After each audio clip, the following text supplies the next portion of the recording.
কুমিল্লায় হাসনাত আবদুল্লাহর আসনে বিএনপির মনোনীত যে প্রার্থী মঞ্জুরুল আহসান মুন্সি তার করা যে হাইকোর্টের যে রিট সেই রিটটি বাতিল করে দিয়েছে হাইকোর্ট ডিভিশন এবং তারা আপিল বিভাগে যাবেন বলে তাদের যে আইনজীবী তাদের সঙ্গে কথা বলে আসলে আমরা জানতে পেরেছি। এবং আমরা দেখতে পাচ্ছেন মঞ্জুরুল আহসান মুন্সি বিএনপির মনোনীত প্রার্থী তিনি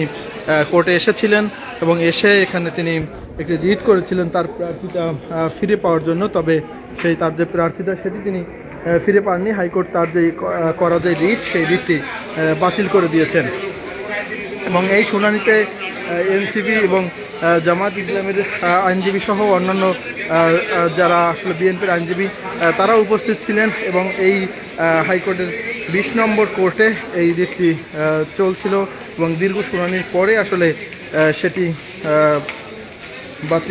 রিটটি বাতিল করে দিয়েছে এবং পরবর্তীতে তারা হয়তো আপিল বিভাগে গিয়ে আবারও এটি করবেন। সে বিষয়ে আমরা তাদের যে আইনজীবী রয়েছে তাদের সঙ্গে কথা বলে আসলে বিস্তারিত জানতে পারবো।